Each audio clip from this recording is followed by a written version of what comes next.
Leave treble concession यानी LTC में block year क्या होता है? क्या हम एक साथ दो एलटीसी ले सकते हैं? इसके लिए पात्रता क्या है?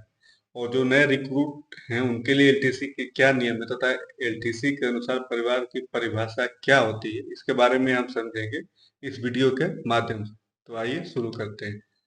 सबसे पहले बात कर लेते हैं पात्र व्यक्ति के लिए एलटीसी लेने के लिए कौन से व्यक्ति पात्र हैं। तो वो केंद्रीय सरकारी कर्मचारी है, डिफेंस सर्विस के सिविलियन कर्मचारी है, सीएपीएफ यानी BSF, CRPF, CISF, ITBP, SSB और असम राइफल के कर्मचारी एलटीसी के लिए पात्र होते हैं। कॉन्ट्रैक्ट बेसिक्स पे जो नियुक्त हुए कर्मचारी है वो एक साल के बाद ले सकते हैं। केंद्र सरकारी डिफेंस और सीएपीएफ कर्मचारी भी एक साल के बाद ही एलिजिबल होते हैं एलटीसी के लिए, या री एम्प्लॉयड ऑफिसर भी एलटीसी ले सकते हैं। एलटीसी के अनुसार परिवार की परिभाषा होती है पत्नी, पति पत्नी, ठीक है। वो तो एलटीसी ले सकते हैं और उसके लिए कोई डिपेंडेंट की आवश्यकता नहीं होती है। यदि पति जॉब में है, पत्नी नहीं जॉब कर रही है, तो वो ऑलरेडी डिपेंडेंट है, तो उनके लिए भी एलटीसी क्लेम किए जा सकते हैं, ठीक है। इसके अलावा दो सबसे बड़े अविवाहित बच्चे, चाहे वो लड़का हो या लड़की हो, दोनों एलटीसी दोनों के लिए आप एलटीसी क्लेम कर सकते हैं। यदि आपने बच्चे एडॉप्ट किए हैं या आपके वो स्टेप चिल्ड्रन हैं, तो उनके लिए भी आप एलटीसी ले सकते हैं। या मल्टीपल बर्थ के कारण अगर एक दो से ज़्यादा बच्चे हैं तो उनके लिए भी एलटीसी क्लेम किया जा सकता है। यदि आपकी कोई बच्ची है जिसका शादी हो गया है, लेकिन शादी के बाद मान लीजिए उसका डिवोर्स हो जाता है या वो विडो हो जाती है और वो पूरी तरह से आप पे निर्भर है, तो उनके लिए भी एलटीसी क्लेम किया जा सकता है। इसके अलावा माता पिता या स्टेप माता पिता जो आश्रित हैं आप पे, उनके लिए एलटीसी आप ले सकते हैं। ऐसा नहीं है कि वो आपके साथ ही रहने चाहिए, वो कहीं भी हो, वो अगर आप पे डिपेंडेंट हैं तो आप उनके लिए एलटीसी ले सकते हैं। अविवाहित भाई बहन के लिए भी एलटीसी मिलता है, लेकिन उसके लिए कुछ विशेष शर्त है, वो हम आगे समझेंगे।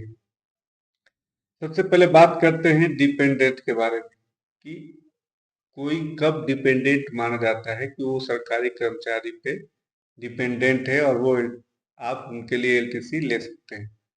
जो सरकारी कर्मचारी पे पूरी तरह से जो निर्भर है, यानी उनके पास आय की कोई स्रोत नहीं है, यानी जिनके आमतौर पे 9,000 यानी 9,000 से कम की आमदनी है, तो वो डिपेंडेंट माने जाएंगे। यह रूल चेंज होता रहता है। फिलहाल में 9,000 प्रति माह है, और इससे कम की आय है तो वो आपके ऊपर डिपेंडेंट है और आप उनके लिए एलटीसी क्लेम कर सकते हैं, ठीक है। इसके अलावा बात करते हैं ब्लॉक ईयर। ब्लॉक ईयर क्या होता है? जब कोई कर्मचारी 8 साल की सर्विस पूरी कर लेता है तो उसके बाद उसकी एलटीसी को ब्लॉक ईयर में कन्वर्ट कर दिया जाता है। 4 साल को मिला के दो ब्लॉक ईयर बनाए जाते हैं। वर्तमान में 2022 और 25 ब्लॉक ईयर चल रहा है, यानी 2000 किसी कर्मचारी का हेड क्वार्टर में, तो वो जहाँ पे पोस्टेड है और उनका होम टाउन दोनों सेम ही है, तो वो केवल ऑल इंडिया एलटीसी क्लेम कर सकते हैं, उनको होम टाउन एलटीसी नहीं मिलेगा, ठीक है। इसके अलावा 4 साल में, ये 4 साल में एक बार होगा, यानी 2022, 23, 24, 25, यानी एक पूरे एक ब्लॉक ईयर में उनको केवल एक होम टाउन मिलेगा, ठीक है। यदि किसी का हेडक्वार्टर और होम टाउन अलग अलग है तो सब ब्लॉक इनके लिए दो हो जाएगा, 2022, 23 और 24, 25।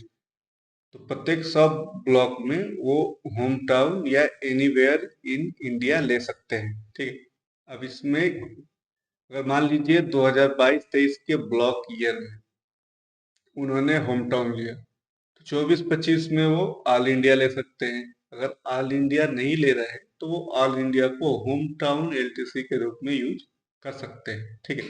आप एक साथ दो एलटीसी भी ले सकते हैं। ये कब? मान लीजिए 2022-23 के सब ब्लॉक में आपने एलटीसी क्लेम नहीं किया, ठीक है, दो 2024-25 के सब ब्लॉक में आप एक साथ दो एलटीसी ले सकते हैं, या तो दोनों आप होम टाउन के लिए ले लीजिए, या एक होम टाउन और एक एनीवेयर इन इंडिया, ठीक है। तो आप इस प्रकार से दो एलटीसी एक साथ ले सकते हैं। नए ट्रेवल नियम के अनुसार कुछ ऑथोराइज कंपनी है जिनके द्वारा ही टिकट बुक करने पर आप क्लेम कर सकते हैं एलटीसी के लिए, जैसे बालमार लॉरेंस एंड कंपनी लिमिटेड है, Ashoka travels and tours, ATT बोलते हैं इसको। इसके अलावा आप आईआरसीटीसी से अगर टिकट बुक करते हैं तो ही आप एलटीसी को क्लेम कर पाएंगे, ठीक है। इनका टिकट रिइंबर्समेंट के लिए अप्लाई कर पाएंगे।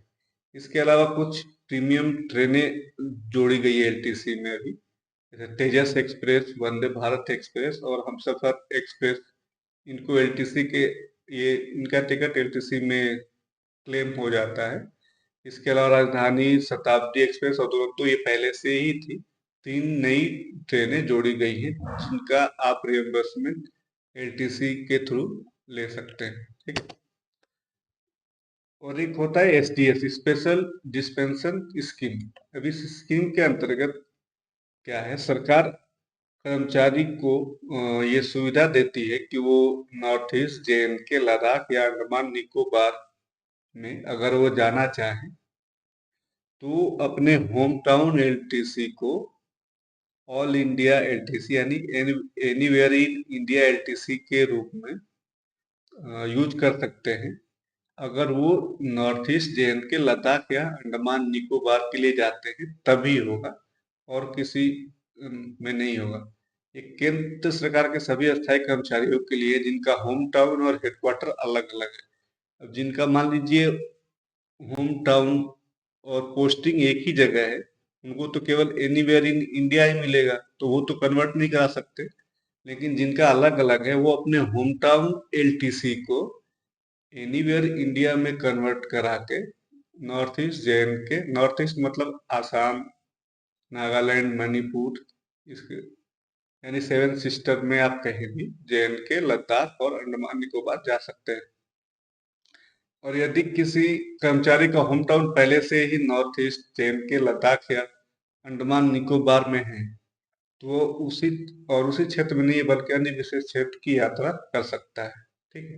यानी वो तो अपने होम टाउन में ही है और वहीं पे पोस्टिंग है, तो उनको होम टाउन नहीं मिलेगा, इसलिए इस सुविधा का लाभ वो नहीं ले पाएंगे, ठीक है। जम्मू कश्मीर, लद्दाख, अंडमान निकोबार द्वीप समूह उत्तर क्षेत्र, पहले सिक्किम नहीं था, अब सिक्किम भी इसमें शामिल है, ठीक है। इसके अलावा लक्षद्वीप समूह के लिए यह सुविधा नहीं है, आप वहां के लिए अपने होम टाउन को एनीवेयर इंडिया कन्वर्ट नहीं करा सकते। और ऐसे कर्मचारी जो हवाई मतलब फ्लाइट टिकट के लिए जिनका रिइंबर्समेंट नहीं होता, उसके लिए इंटाइटल नहीं है, वो नॉर्थ ईस्ट, जेएनके, लद्दाख और अंडमान निकोबार जाने के लिए हवाई यात्रा कर सकते हैं इकोनॉमिक क्लास में, और उनको इसका रिइंबर्समेंट मिलेगा, ठीक है। जो इंटाइटल्ड ऑफिसर है जो नॉर्थ ईस्ट या कहीं भी जा रहा है तो वो तो अपने इंटाइटल्ड क्लास में ट्रेवल करेंगे, ठीक है। जो कर्मचारी एयर ट्रेवल के लिए इंटाइटल नहीं है वो इकोनॉमिक क्लास में ट्रेवल कर सकते हैं। कोलकाता, और अगर वो नॉर्थ ईस्ट में कहीं भी जा रहे हैं, मान लीजिए असम जा रहे हैं, मणिपुर जा रहे हैं, नागालैंड जा रहे हैं, तो उनको कोलकाता या गुवाहाटी से फ्लाइट लेनी होगी तो ही रिम्बर्समेंट होगा, ठीक है। इसके अलावा अगर वो पोर्ट ब्लेयर जाना चाहते हैं तो उनको कोलकाता, चेन्नई और विशाखापट्टनम 3 जगह से ही फ्लाइट लेंगे वो इकोनॉमिक क्लास की, तभी रिम्बर्समेंट करा पाएंगे। और यदि जेएनके या लद्दाख जा रहे हैं तो दिल्ली और अमृतसर से अगर वो फ्लाइट ले रहे हैं इकोनॉमिक क्लास के अंदर, तो एलटीसी रूल के अंतर्गत उनका बिल क्लेम होगा और उनको रिम्बर्समेंट मिलेगा। इनके अलावा आप अगर कहीं दूसरी जगह से फ्लाइट लेते हैं नॉर्थ ईस्ट या पोर्ट ब्लेयर, जेएनके जाने के लिए, तो आपको रिम्बर्समेंट नहीं मिलेगा, ठीक है। इस बात का आप लोग ध्यान रखिएगा। फ्रेश रिक्रूटमेंट जो होता है उनको पहले 8 साल के लिए प्रत्येक साल एलटीसी वो क्लेम कर सकते हैं। ये 8 साल की विशेष सुविधा है। इसमें होता क्या है, जब 1 साल की सर्विस पूरी होने के बाद वो फर्स्ट, सेकंड, थर्ड, ठीक है, 3 साल लगातार होम टाउन लेंगे, ठीक है, और चौथे साल उनको ऑल इंडिया एलटीसी मिलेगा, ठीक है। यानी फर्स्ट, सेकंड, थर्ड ईयर में वैकेंसी होने के बाद जब उनका ट्रेनिंग होता है तो वो 3 साल लगातार होम टाउन ले सकते हैं। उसके बाद चौथे साल ऑल इंडिया लेंगे। फिर 5वें, छठे और 7वें साल उनको होम टाउन मिलेगा। इस इसके बाद 8वें साल वो ऑल इंडिया ले लेंगे, और 8वें साल के बाद फिर ब्लॉक ईयर के तहत वो एलटीसी क्लेम कर पाएंगे, जो हमने पहले देखा है।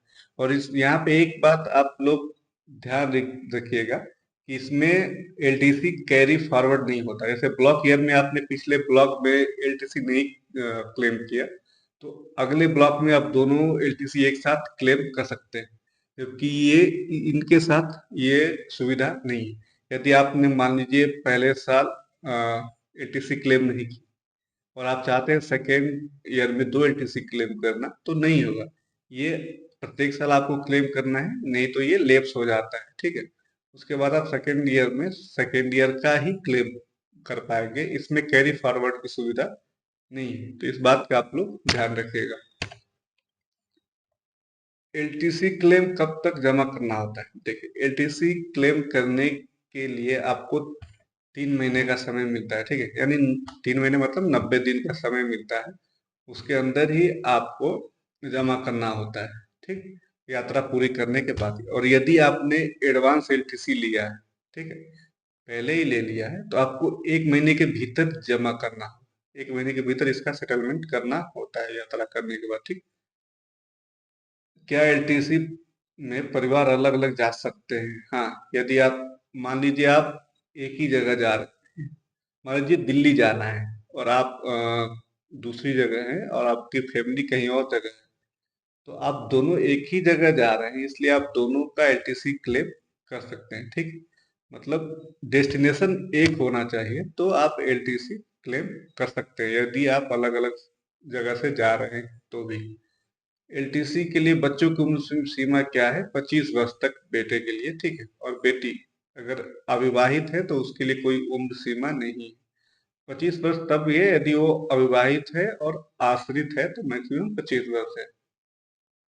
और एलटीसी के साथ नकदी भुगतान होता है। आप 10 दिन का लीव इनकेसमेंट करवा सकते हैं एलटीसी के साथ, ठीक है।